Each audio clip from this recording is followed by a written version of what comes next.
반갑습니다. 네.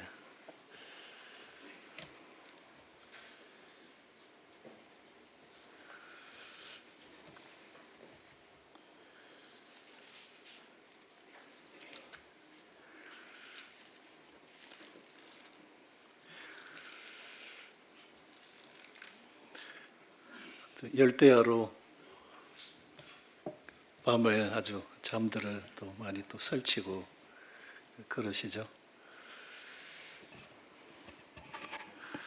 그러나 이것도 다 잠깐이면 또 지나가는 것입니다.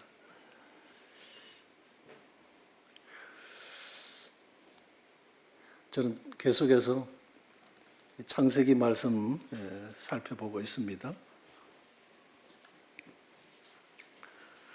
창세기 4장을 좀 펴주시기 바랍니다. 창세기 4장.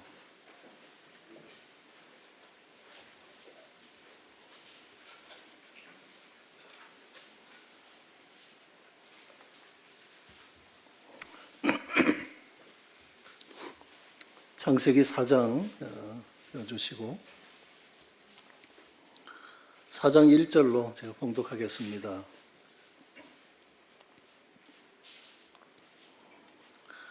아담이 그의 아내 하와와 동침하매 하와가 임신하여 가인을 낳고 이르되 내가 여호와로 말미암아 득남하였다 하니라. 그가 또 가인의 아우 아벨을 낳았는데 아벨은 양치는 자였고 가인은 농사하는 자였더라. 세월이 지난 후에 가인은 땅의 소산으로 제물을 삼아 여호와께 드렸고 아벨은 자기도 양의 첫 새끼와 그 기름으로 드렸더니 여호와께서 아벨과 그의 제물은 받으셨으나 가인과 그의 제물은 받지 아니하신지라. 가인이 몹시 분하여 안색이 변하니 여호와께서 가인에게 이르시되 네가 분하여 함은 어찌 됨이며 안색이 변함은 어찌 됨이냐. 네가 선을 행하면 어찌 낯을 들지 못하겠느냐. 선을 행하지 아니하면 죄가 문에 엎드려 있느니라. 죄가 너를 원하나 너는 죄를 다스릴지니라. 가인이 그의 아우 아벨에게 말하고 그들이 들에 있을 때에 가인이 그의 아우 아벨을 쳐 죽이니라.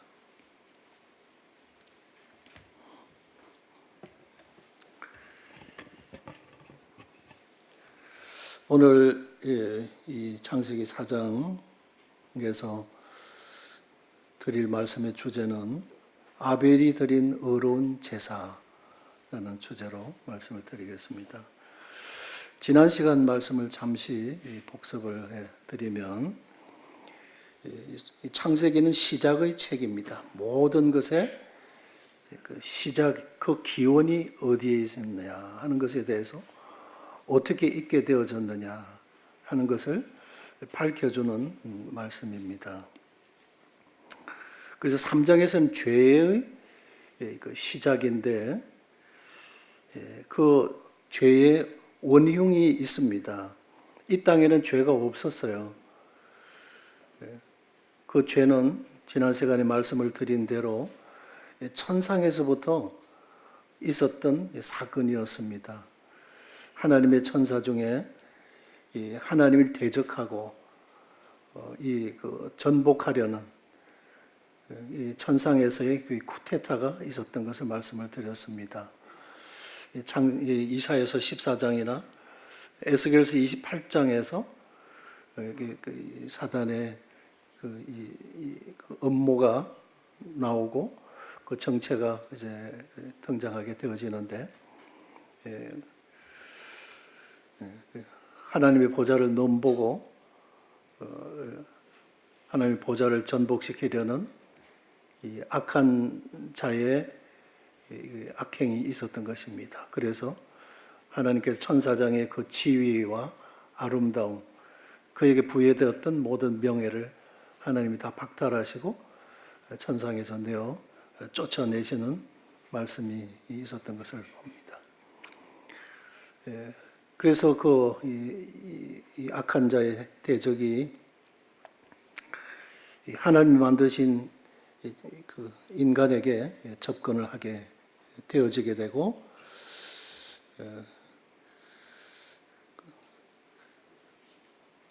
결과적으로는 하나님이 먹지 말라고 하는 선악과를 너희가 따먹게 되면 너희들의 눈이 밝아져서 하나님과 같이 된다 하는 이런 허황된 망상을 심어주게 되고, 그들은 범죄하게 되고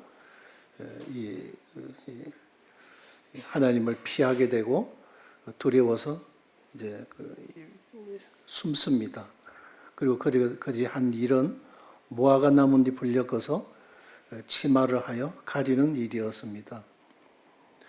그리고는 이제 서로 책임을 전가를 합니다. 왜 두려워서 숨었느냐? 내가 너들을 먹지 말라고 한 선악과를 먹었더냐?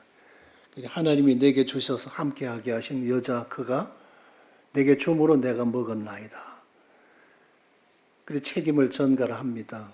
그리고 하와에게 네가 어찌하여 이래 했느냐? 그러니까 뱀이 나를 꿰물어 내가 먹었나이다. 하나같이 자기가 하나님 말씀을 순종하지 못해서 그랬습니다. 이렇게 하지 않고 이제 핑계를 대고 책임을 전가합니다. 그렇게 해서 그 뱀은 저주를 받게 되고 또 임신과 출산의 수고가 하와에게 내려졌고 아담에게는 얼굴에 땀을 흘려야 가족을 부양하고 식물을 먹게 될 것을 말씀하게 되고 결국은 그 행복된 에덴의 축복된 그 가정에서 저들은 이제 쫓겨나게 됩니다. 그것이 이제 3장의 내용이었는데요. 그런데도 하나님께서 긍휼과 자비를 거두지 아니하십니다.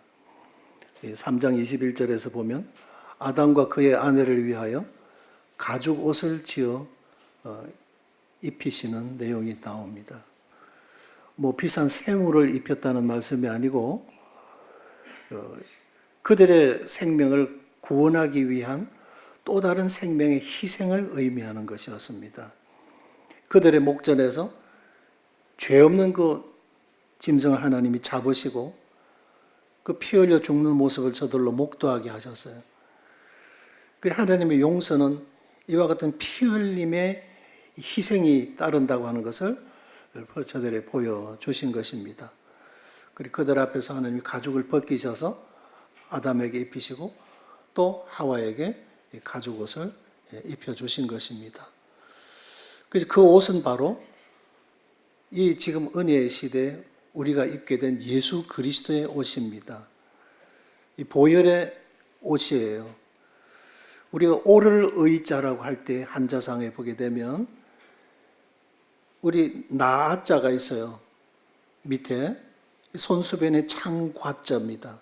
이게 나예요. 우리라는 자신, 우리의 존재는 손에 창을 거머쥐고 있는 존재다. 그런 의미가 우리 자아자입니다. 그리고 그 위에 양이 있어요. 양양자 밑에 나아자가 들어있는 것이 오를 의거든요. 하나님께서 우리라는 존재를 보시면 죄인이에요. 하나님이 간합할 수 없고 용서할 수 없는 죄인입니다. 그런데 하나님이 우리를 어떻게 받으시느냐, 어떻게 의롭게 여겨주시느냐, 우리를 위해서 대신 희생되어 주신 하나님의 희생양이 있기 때문에 그 양을 통해서 하나님이 우리를 의롭게 보여주신다. 그것이 한자상의 오를 의의 의미라고 하는 것입니다. 그래서 의는 없나니 하나도 없다 하나님 말씀하셨어요. 그런데 우리의 의가 예수 그리스도를 통한 의다, 오를 의다 하는 것입니다. 그래서 하나님께서는 에덴 동산에서 그들을 쫓아내시고 그 에덴 동산의 그 동쪽에 그룹과 두루 도는 불칼을 두어서 생명나무의 길을 지키게 하십니다.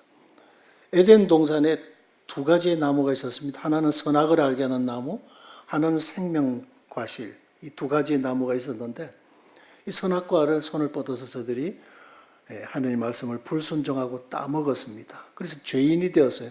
하나님 말씀을 불순종하는 죄인이 되어진 겁니다.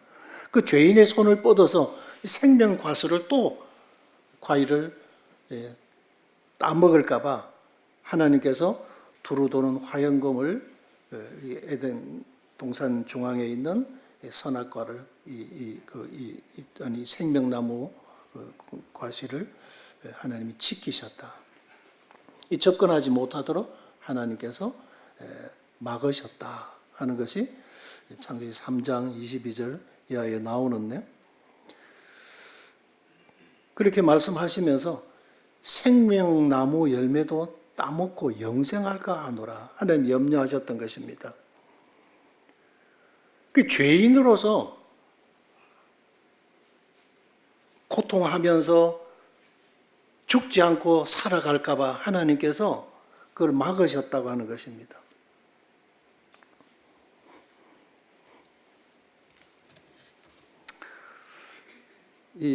요즘 이제 자주 우리 노성도님들을 많이 만나 뵙고 또 구도자분들도 노인들을 많이 뵙는데, 하나같이 이제 하시는 말씀들은 하루가 지겹다는 것입니다. 안 아픈 데가 없다고 하는 거예요. 그리고 무덥고 짜증스럽고 그렇다고 누구 대화 나눌 대상도 없고 찾아오는 이도 없고 찾아가서 만날 사람도 없고, 그래서 언제나 저녁이 올고 또 저녁이 오면 언제나 날이 셀고,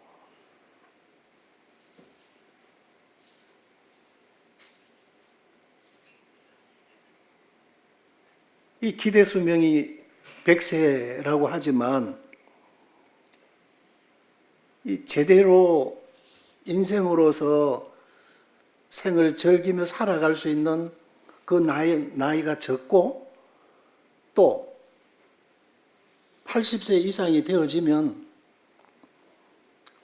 별로 먹고 싶은 것도 없고 맛있는 거 기억도 안 나고 입맛도 없고 다들 그러신 거예요. 더더구나 이제 무더운 일기 가운데 너무 힘든 거죠.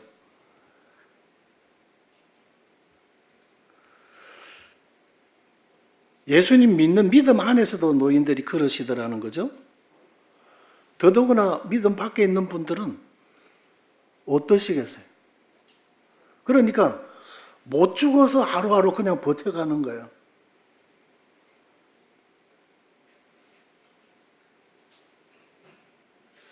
기대 수명은 100세라고 하지만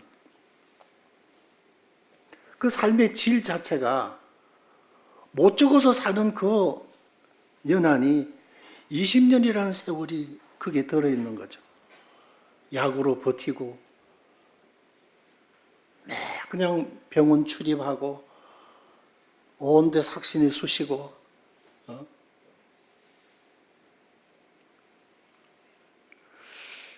우리가 예수님 믿고 구원받고 이 영생의 소망을 가지고 살아간다는 이 자체가 얼마나 행복한 것이고 진짜 다행한 일인지 몰라요. 자, 그런데 너는 죽을 수가 없어. 이런 상황에서 그냥 내내 수백 년, 수천 년을 살아가야 된다라고 한다면 그보다도 두려운 선고가 없을 거예요. 그러니 죽을 수 있다는 자체가 다행인 것이죠.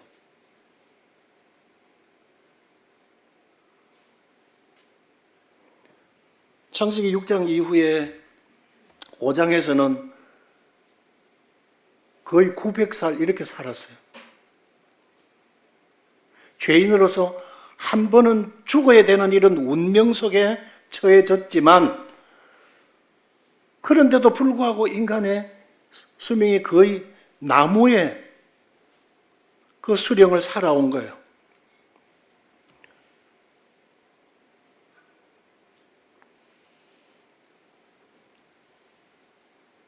우리 한자상의 말이 수적다욕이라는 한문이 있는데요. 오래 살면 욕된 일도 많이 당한다. 그런 한자상의 뜻이에요. 행복한 시간이 더 많을까요? 힘들고 어렵고 고생스러운 일이 더 많을까요? 인생살이가 그런 것입니다.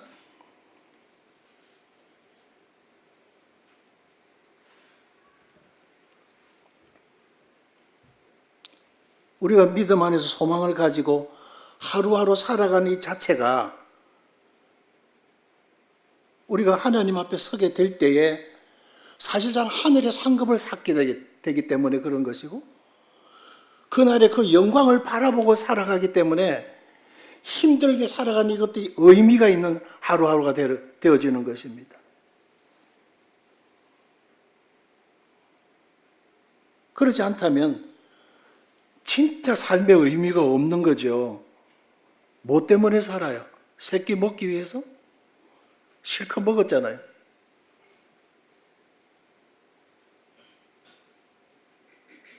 이제 영원한 것을 위해서 우리가 살아갈 수 있는 이 소망이 있다는 이것이 진짜 감사한 일인 것이죠. 그래서 히브리서 3장 말씀대로 오늘이라 일컫는 동안에 이래 말씀하고 있어요. 그래서 이 하루 하나님께서 내게 은혜 안에서의 하루를 맞게 해주신 것 감사합니다. 이 입술로 찬양을 드릴 수 있게 해주신 것 감사드리고, 이 입술로 어떻든 하나님의 영광을 만나는 이들에게나 또 이 부족한 소리지만은 나눌 수 있는 것에 대해서 감사한 것이고, 그 일을 위해서 이 발이 사용이 되어질 수 있는 것에 감사하고, 하루도 건강하게 눈을 뜨게 해주신 것 감사하고, 주 안에서 이런 의미 있는 하루하루가 진짜 감사한 거예요. 그렇지 않다면 이것을 딱 닫아놓고 잠가놓고 나면 의미가 없는 생이죠. 하나님께서 창세기 6장 이후에 그들의 수완을 대폭 감축시켜버립니다. 왜? 오래 산 만큼 죄를 더 많이 짓기 때문에 그런 거예요. 오래 산 만큼 고생을 더 많이 하기 때문에 그런 거예요.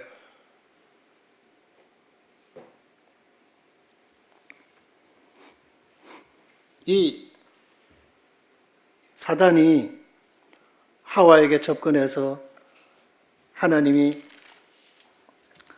너희에게 동산 모든 나무의 실과를 다 먹지 말라 하시더냐.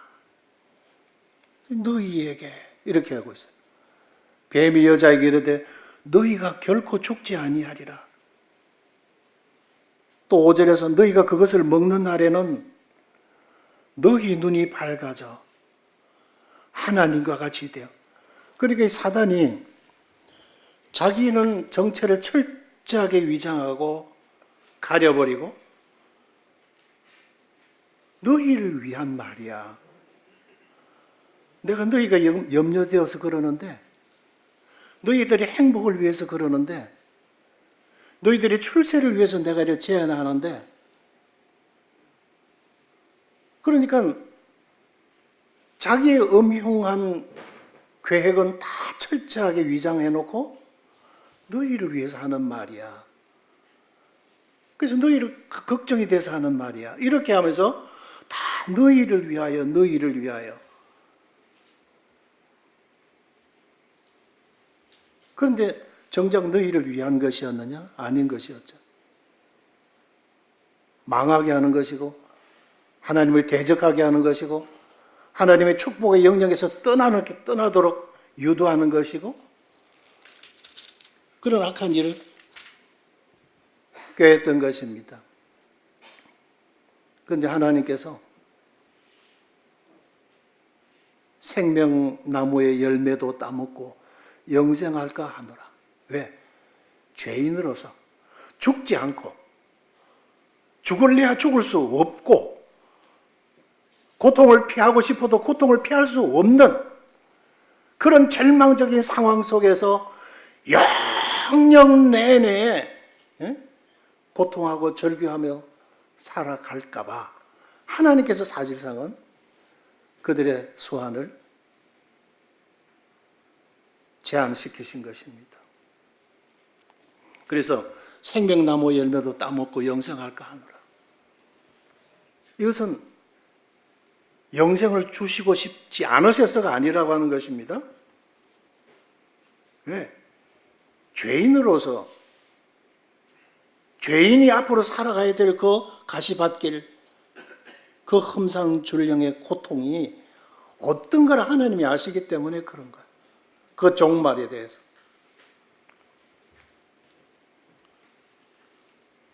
그래서 에덴 동산에 생명 과일을 따먹지 못하도록 하나님이 막으시되 아예 저들의 시야에서 감추어 버리셨어요. 에스겔서라는 성경을 보면 그렇습니다. 에스겔 31장 16절 제가 찾아놨습니다만 여러분 성경을 찾아볼 수 있는 분은 얼른 찾아보시기 바랍니다. 31장 15절에 주 여호와께서 이같이 말씀하셨느니라. 그가 서울에 내려가던 날에 내가 그를 위하여 슬프게 울게 하며 깊은 바다를 덮으며 모든 강을 쉬게 하며 큰 물을 그치게 하고 레바논이 그를 위하여 슬프게 울게 하며 들의 모든 나무를 그로 말미암아 쇠잔하게 하였느니라. 16절에 내가 그를 구덩이에 내려가는 자와 같이 서울에 떨어지던 날 때에 백성들이 그 떨어지는 소리로 말미암아 진동하게 하였고 물을 마시는 에덴의 모든 나무 곧 레바논에 뛰어나고 아름다운 나무들이 지하에서 위로를 받게 하였느니라. 15절에서는 큰 물 속에 또 지하에 이렇게 말씀하고 있어요. 에덴 동산 추상지로 많은 학자들이 지금도 찾고 있습니다. 어딜까? 분명히 유프라데스 강에 대해서도 나오기 때문에 그 유프라데스 강이 어떤 시작점이든 끝점이든 거기서 붙어일 텐데, 그래서 일단 유프라데스 강 선상 부근 인근에 계속 서성이고 찾고 있습니다만, 그러나 하나님 그것은 감추어 버리셨습니다. 지하에 깊은 물 속에 이렇게 말씀하고 있어요. 그 에덴 동산이 높은 지대에 있어서 강이 이렇게 거기서부터 발원되어 흐르도록 하신 것이에요. 그런데 지금은 역류 현상이 일어난 겁니다. 동쪽에서 서쪽으로 흐르던 유브라데스 강이 지금은 서쪽에서 동쪽으로 흐르고 있죠. 지금의 이란의 앞바다, 호르무즈 그런 쪽으로, 지금의 쿠웨이트 앞바다 쪽으로 물이 흐르고 있지만, 과거의 에덴 동산에서부터는 유프라데스 강이 이 동고 서저 형태로 해서 서쪽으로 이렇게, 저기 지금의 터키 쪽으로, 하란 쪽으로 이렇게 흐르던 강이 지금은 서고 동저로 지형이 바뀌어가지고 유프라데스 강이 이 터키 쪽에서 쿠웨이트 방면으로 유프라데스 강이 지금 그 반대쪽으로 흐르고 있는 거예요. 이 흐르던 물이 다 반대 현상이 일어나거나 방향이 말라버리거나 이렇게 되었다는 것입니다. 아무튼 이 말씀에서 볼 때 에덴을 하나님이 감추셨다 이 말씀이죠. 왜 감추셨느냐.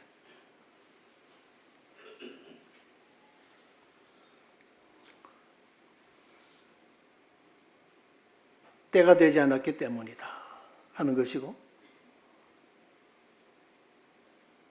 갈라디아서 4장에서 보게 되면 때가 참에 그 아들을 보내셨다 이래 말씀하셨어요. 에베소서 1장 9절에서는 하나님의 경륜을 위하여 감추어 놓으신 것을 말씀하고 있습니다. 사람의 눈에는 다 감추어져 있고 가려져 있어요. 에베소서 3장에서도.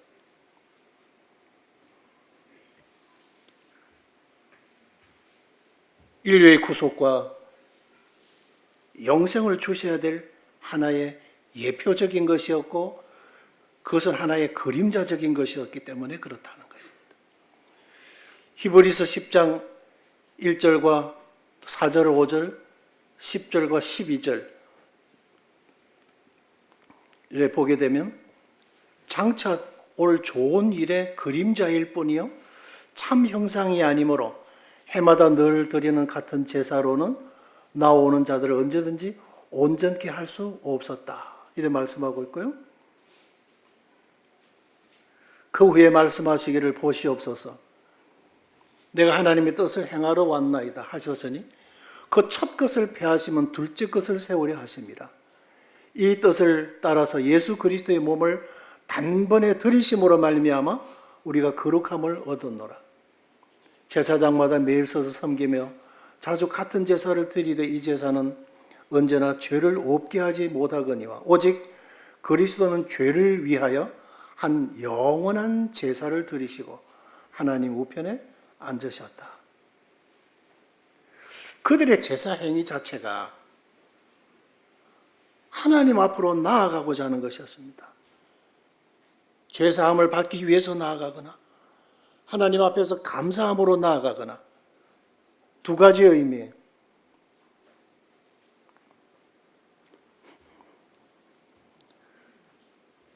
그래서 하나님께서 에덴 동산에 생명 과일을 따먹지 못하도록 접근 금지령을 내리셨고 이제 나중에는 그것을 완전히 감추어 버리셨다. 때가 되어서 드러내셨다. 누구로? 하나님의 아들 예수 그리스도로. 생명 과일을 따먹음으로써 영생하는 것, 그것은 죄인으로서는 허락지 않으셨다. 죄의 삭은 사망이고 결국은 심판받아야 될 것인데 그 과정 없이 죄인으로서 죽지 않고 그 죄를 지고 죄를 안고 번뇌하고 고통하며 두려워하고 떨며 절규하면서 내내 살아가는 것 하나님께서 허락지 않으셨다 하는 것입니다. 그래서 감추셨는데 그건 하나의 예표적인 것이고 어떻든 영생이 있다 하는 것에 대해서 말씀하셨는데 그 영생을 당신은 허락지 않으셨다. 어디서 허락하셨느냐? 예수 그리스도를 믿음 안에서 하나님이 허락하시길 원하셨다 하는 것입니다. 조금 더 살펴보면 죄는 단절의 시작이었다. 하나님과의 교제의 단절, 또 부부간에도 교제의 단절. 이 죄 때문에 오는 거예요. 죄 때문에 무지한 인생이 되게 되고 죄는 뭐예요? 하나님의 뜻이 아니고 내 뜻이에요. 내 생각, 내 판단, 내 결정 그렇게 가는 거예요. 그것이 똑똑한 것으로 여기고 현명한 판단으로 여기지만 그러나 무지에서 나온 것이에요. 하나님을 경외하는 지혜와 참된 지식이 아니라고 하는 것이죠. 형제 사이에 우애의 단절이 왔어요. 형제도 눈에 안 보였던 것이죠. 그리고 하나님께 드리는 제사에서도 나타났던 것입니다. 그래서 가인의 제물을 하나님이 용납질 않으셨는데 아벨은 하나님이 아벨과 그 제물을 받으신 것에 대해서 가인이 시기하고 동생을 결국은 쳐 죽였어요. 그러면 조금 더 살펴보면 가인과 그 제물을 하나님이 거절하셨다. 왜 그러시느냐? 하나님께서 옳다고 여기시고 받으시는 그의 의의 기준을 모르는 제사였기 때문에 그렇다는 겁니다. 가인의 제사는 자신의 선택과 의의 기준이었어요. 하나님의 의를 모르고 자기 의를 세우려고 힘써 하나님의 의를 복종하지 아니하였느니라 이래 말씀하고 있어요. 그리고 그들이 열심이 없는 것이 아니에요. 열심이 있어요. 그런 올바른 지식을 따른 것이 아니라 하나님의 의가 무언지를 모르고 자기 의를 세우려고 하나님의 의를 거부한 행위였기 때문에 그렇다는 것입니다. 자, 요한일서 3장 8절과 12절을 보게 되면 하나님께서 가인의 제사를 거부하신 이유를 상세하게 설명하고 있어요. 가인같이 너희는 하지 마라 이렇게 말씀하고 있어요. 그런 악한 자에게 속하여 그 아우를 죽였으니 어떤 이유로 죽였느냐? 자기 행위는 악하고 아우의 행위는 의롭기 때문이었다. 그리고 그 의로움이라는 그 기준이 내가 생각할 때 옳다라고 판단한 기준이 아니고 하나님께서 옳다라고 여기시는 의의 기준이었다는 거예요. 가인의 제물과 아벨의 제물을 우리가 한번 생각을 해보면 가인은 농산물로 드렸어요. 색깔이 울긋불긋 다양한 것, 땀 흘려 수고한 농산물이었어요. 그 제단 위에 제법 가득 쌓아놓을 때 보기가 괜찮았어요. 그런데 하나님께서 받지 않으셨다는 겁니다. 근데 옆에 아벨의 제사는 너무 초라해요. 그 양 한 마리 잡아가지고 죽여서 피 흘린 거, 그 죽음의 시체에 올려놓은 거예요. 그런데 하나님께서 그걸 불을 내리셔서 불을 태워 받으시고 가인과 그 제물은 받지 않으셨다 이 말씀한 것이죠. 우리가 볼 때는 이것이 더 아름다워요. 형이 드린 것이. 아벨이 드린 것은 그냥 죽음, 사늘한 죽음, 피 흘려 죽은 그 양의 사체. 그런데 하나님 그걸 받으셨다는 것입니다. 이미 아버지 어머니를 통해서 배운 교훈은 뭐냐?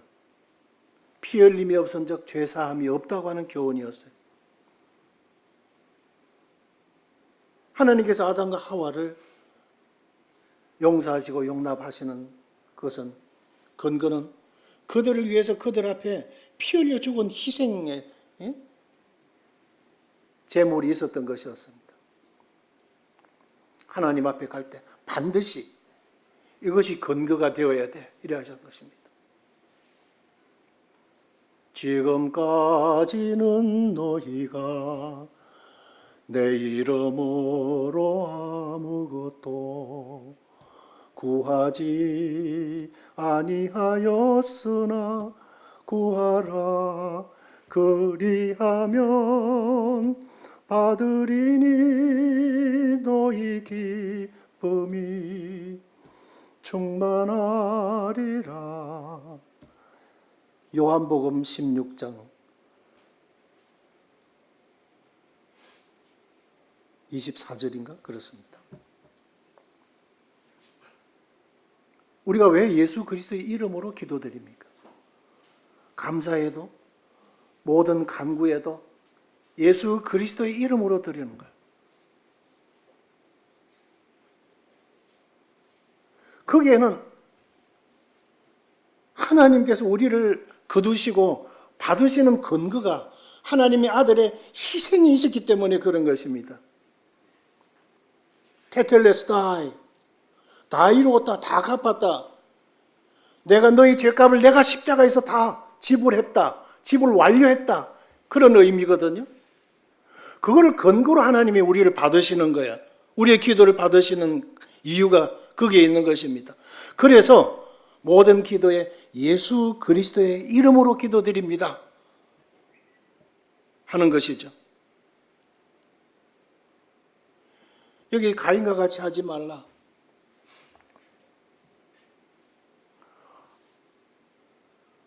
여기 보면 그는 악한 자에게 속하여. 그러니까 가인이 누구로부터 지금 사주를 받았느냐? 마귀로부터 받았다는 것이죠. 우리는 몰랐어요. 가인이 왜 그런 행동을 했는지. 하나님 편에서 하나님으로부터 하나님을 경외하고 하나님으로부터 가르침을 받은 부모의 가르침을 그대로 순종하려 하지 않았어요. 꼭 그렇게만 해야 돼? 그 마귀가 가르쳐주는 방법대로 한 거라는 것이죠. 그럼 피 없는 제사였다는 것이죠. 희생의 피 흘림이 없는 제물이었다는 것입니다.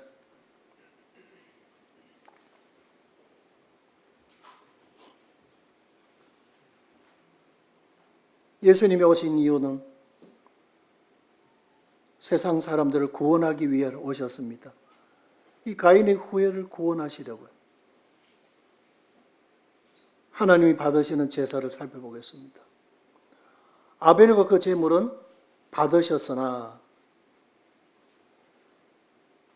아벨이 가인보다 더 나은 제사를 드렸느니라.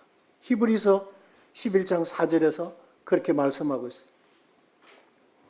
아벨은 자기도 양의 첫 새끼와 그 기름으로 드렸더니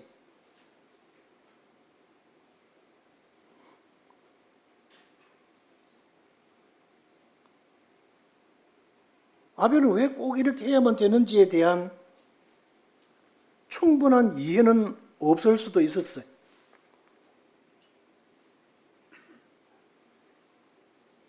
그럴 수밖에 없었을 것입니다. 왜냐하면 많은 세월이 지난 후에야 그 의미가 드러나기 때문에 그래요. 많은 세월이 지난 후에 드러나게 될 실체는 뭐였어요? 보라, 세상 죄를 지고 가는 하나님의 어린 양이로다. 요한복음 1장 29절에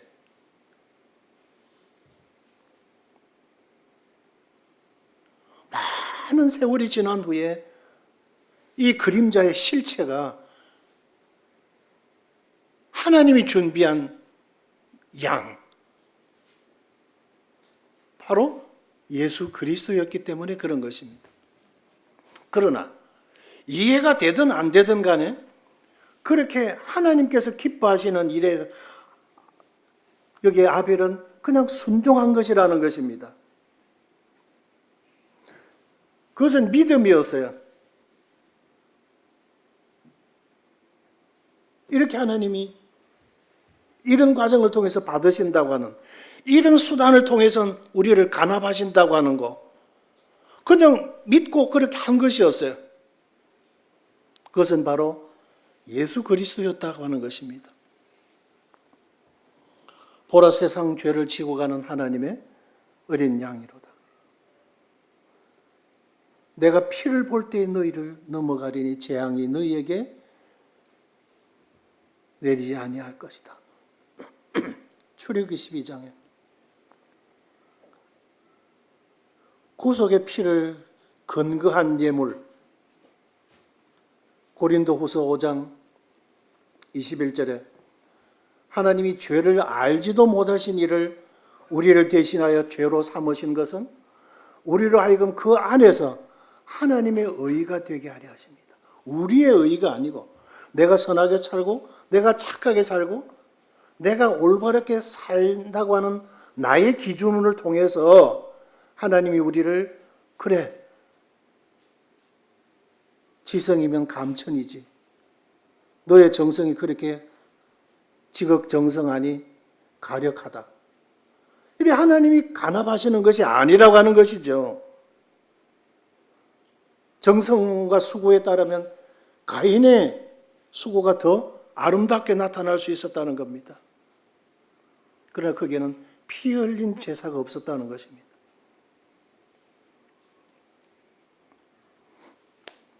그리스도께서도 단번에 죄를 위하여 죽으사 의인으로서 불의한 자를 대신하셨으니 이는 우리를 하나님 앞으로 인도하려 하심이라.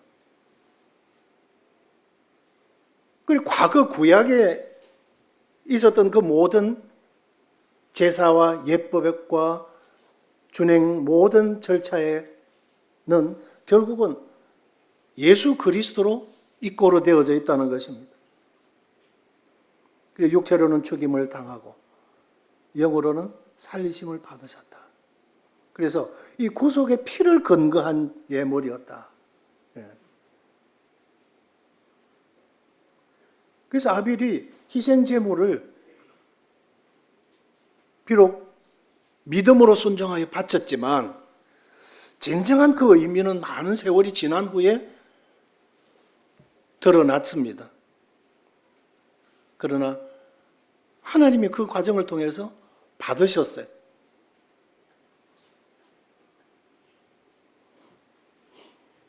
아벨의 제사를 드려야 하는 이유.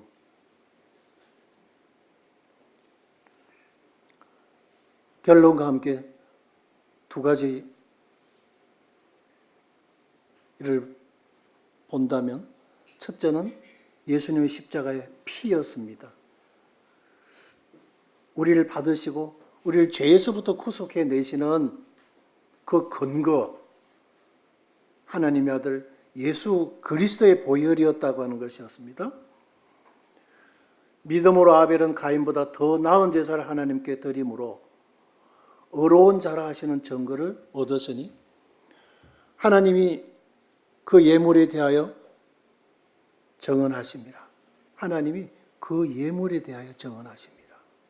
바로 그 예물은, 믿음으로 드렸던 그 예물은 하나님의 아들 예수 그리스도, 그 십자가의 보혈과 관련이 되어져 있었기 때문에 그거를 근거로 하나님이 받으셨다, 이 말씀이죠. 그리고 더 나은 제사를 드린 아벨은 이 신앙의 선조로서의 최초의 인물로 히브리서 11장 4절 기록이 되어 있습니다. 그 믿음의 수상자들의 명단이 쭉 나오는 거기에 있어서 아벨의 이름이 맨 먼저 언급이 되었다 하는 것입니다. 이 경건한 예배는 하나님 중심으로 사는 예배다.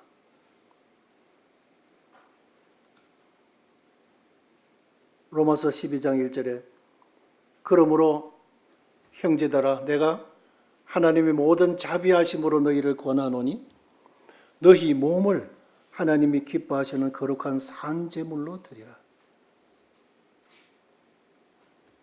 그리고 진정한 경건과 하나님이 받으시는 제물은 우리 주 예수 그리스도를 근거로 한 것이고, 그것을 근거로 해서 우리의 삶을 드려져 가는 것, 하나님이 받으신다 하는 말씀입니다. 고린도후서 8장에 보게 되면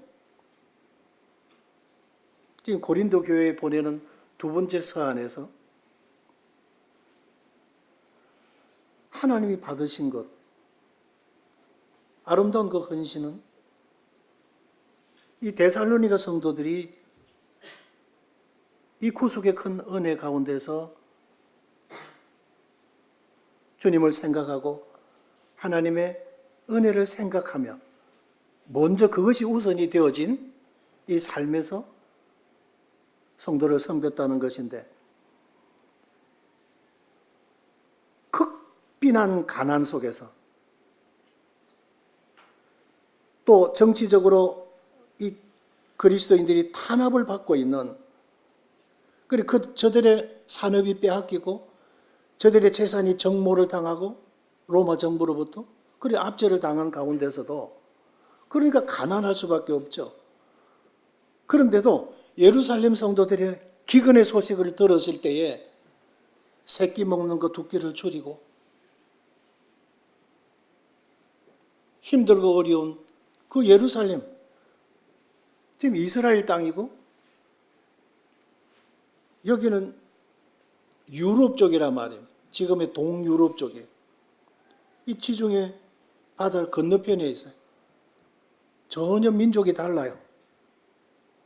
그런데 예루살렘 그 성도들, 그들의 수고를 통해서 우리가 예수님 복음을 듣게 되어진 것이거든요.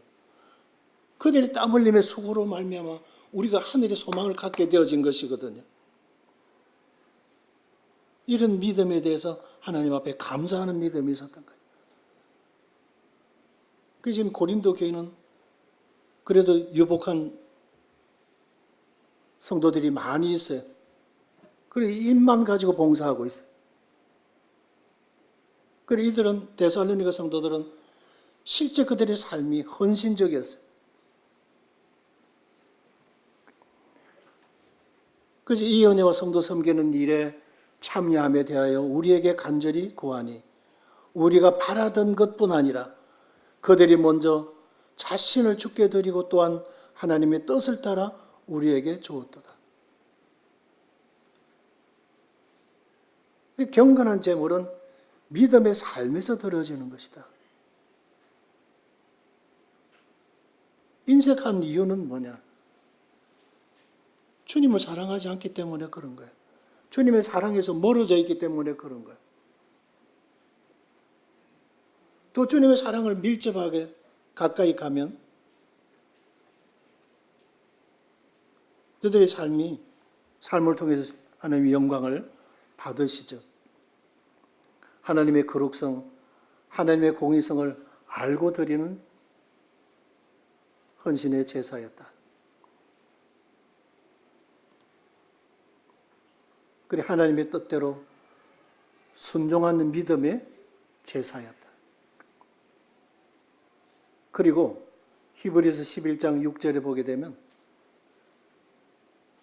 그렇게 주님을 통해서 하나님의 사랑과 은혜를 알게 된 그러므로 말미암아 하나님을 사랑하고 경외하는 이들은 그들의 정직한 믿음에 대해서 하나님께서는 보상하시는 분이시라는 사실을 그들이 알고 있기 때문에 그렇다는 겁니다. 그가 자기를 찾는 자에게 상 주시는 이심을 믿어야 할지니라.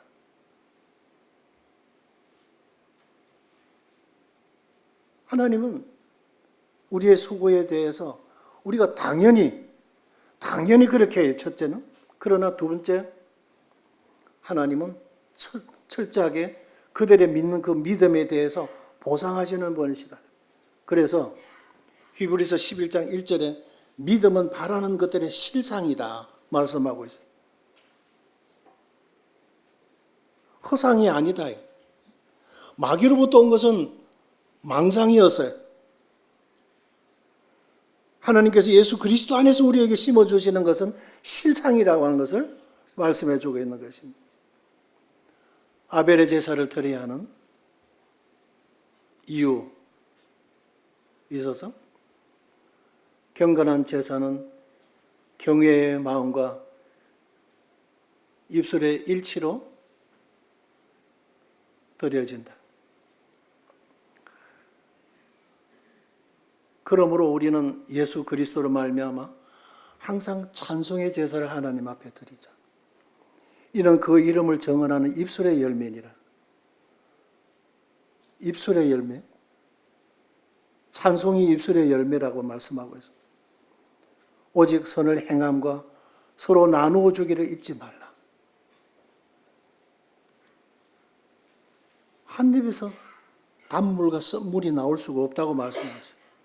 성도들의 입에서 감사와 찬양, 모든 것 감사가 나와야 돼. 원망과 불평과 험담과 비판과 이 비방과 이런 건 다 사단으로부터 오는 것들이에요. 우리가 눈을 뜨면 찬양해야 돼요. 하루 일과를 정리하고 찬양으로 마감해야 돼요. 왜냐하면 하나님이 그런 거룩한 찬양을 받으셔야 될 분이기 때문에 그런 거예요. 감사함이 없이 어떻게 찬양하겠어요?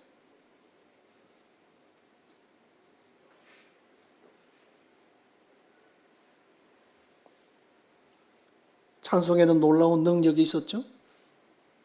바울과 실라가 감옥에 갇혔어요. 무진장하게 두들겨 맞았어요. 그리고 꼼짝 못하도록 착고에 수갑에 채여가지고 발도 묶어놓고 팔도 묶어놨어요. 예수님 복음 전한 이 일로 저들이 그런 고난을 당했어요. 그런데도 감옥에서 찬양했어요. 뭐 신세 한탄하고 내가 주님 잘 믿고 잘 따랐는데 이게 무슨 꼴이냐 뭐 이렇게 한탄하질 않았어요. 주님 섬기다가 당한 것에 대해서 감사했다는 것이죠. 감히 인생으로서 그분의 영광을 위해서 이렇게 조금이라도 수고할 수 있는 기회가 내게 주어졌다는 것에 대해서 감사했던 것입니다. 그래서 어떻게 되었어요? 지진이 일어났죠. 옥문이 터졌어요. 그를 묶어놨던 그 착고 수갑들이 다 깨뜨려져 버렸어요. 어떤 문제에 사로잡혀 있더라도 그 문제들이 나를 억하고 묶어 놓더라도 감사하고 찬양하면 그 모든 것들이 다 깨뜨려져 박살이 날 수밖에 없죠. 왜 그런데 우리가 묶여 있어요? 그런데 사로잡혀 있어야 될 이유가 없죠.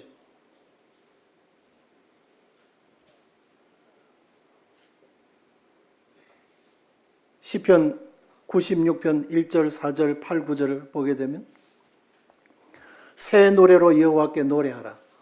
온 땅이여 여호와께 노래할지어다. 여호와께 노래하여 그의 이름을 송축하며 그의 구원을 날마다 전파할지어다. 여호와는 위대하시니 지극히 찬양할 것이요 모든 신들보다 경외할 것이라. 8절, 9절 여호와의 이름에 합당한 영광을 그에게 돌릴지어다. 예물을 들고 그의 궁정에 들어갈지어다. 아름답고 거룩한 것으로 여호와께 예배할지어다. 온 땅이여 그 앞에서 떨지어다. 우리 하나님은 마땅히 우리가 두렵고 떨림으로 드리는 경배를 받으셔야 될 분이에요. 새 노래로 노래하라. 뭐 이 장르가 바뀌어가면서 뭐 리드미카라고 또 지금까지 부른 어떤 그런 뻔히 알고 있는 노래 가사가 아니구나. 전혀 새로운 가사로 새로운 리듬으로 그런 의미가 아니라 새 노래라고 하는 건 뭐냐면 새로워진 영혼이 부르는 노래라고 하는 것입니다. 구원받기 전에도 우리가 부를 수 있는 찬양일지라도 구원받은 우리의 새로워진 심령이 부르는 찬양은 전혀 다른 새 찬양일 수밖에 없습니다. 우리가 날마다 주님 앞에 새 노래로 찬양해야 됩니다. 경외할지어다 할 때는 이 하나님과 인간이 창조주 하나님과 인간이라고 하는 이 절대선, 이 선을 인식하고 존경과 거룩함으로 가지고 가다. 그런 의미예요. 마귀는 그것을 침범했어요. 피조물인 인간도 그것을 범주를 넘어서려고 하는 것이었어요. 내가 무엇을 가지고 하나님 앞에 경배할까? 여호와 앞에 나아가며 하나님께 경배하며 내가 번제물에 1년 된 송아지로 그 앞에 가지고 갈까? 여호와께서 천천의 수양이나 만만의 강물 같은 기름을 하나님 기뻐하실까? 내 허물을 위하여 내 마다들을 내 영혼의 죄로 말미암아 내 몸에 열매를 드릴까? 사람아 주께서 선한 것이 무엇임을 내게 보이셨나니 여호와께서 내게 구하시는 것은 오직 정의를 행하며 인자를 사랑하며 겸손하게 내 하나님과 함께 행하는 것이다. 우리가 함부로 말하는 거 이거 하나님 앞에 진짜 문초를 받는 책임 있는 입술입니다. 자매를 판단하고 형제를 판단하고 심지어 죄인들에 대해서도 판단하는 것보다 우리가 우리 입을 가리는 자세가 필요한 것입니다. 정의를 행하는 것, 인자를 사랑하는 것. 그 인자라는 것이 긍휼을 베풀 줄 아는 마음이라는 거예요. 겸손히 하나님 앞에서 행하는 것. 이게 다 아벨의 제사에 해당하는 것이다. 하나님이 받으시는 것이다. 다 예수 그리스도의 십자가의 보혈에 근거되어져 있는 경배이기 때문에 그렇다는 거예요. 하나님께서 기뻐하시는 예배는 그것이 배제된, 그런 마음이 배제된 어떤 의식, 제사의식도 형식을 갖춘 이런 예물, 이런 거 아니라 마음으로 하나님을 사랑하고 경외하는 것이다. 그런 거예요. 그래서 우리는 서로 간의 그 질서, 하나님 앞에서의 마음의 질서, 이거를 유지해 가는 것, 또 부부지간에도 그런 것입니다. 편하다고 함부로 이렇게 해서 마음에 어떤 상함을 입게 한다든지 기도가 막히게 한다든지 이런 거 다 악한 것들이에요. 하나님으로부터 온 것이 아닙니다. 하나님이 결코 받으실 수 없는 것들이에요.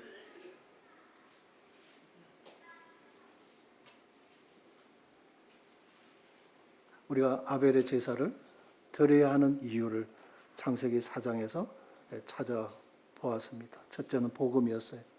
십자가의 보혈이었어요. 둘째는 우리의 하나님을 경외하는 마음으로 드려가는 의로운 삶이었습니다. 이것이 가인보다 더 나은 믿음의 제사였던 것입니다. 우리 기도드리고 마치겠습니다.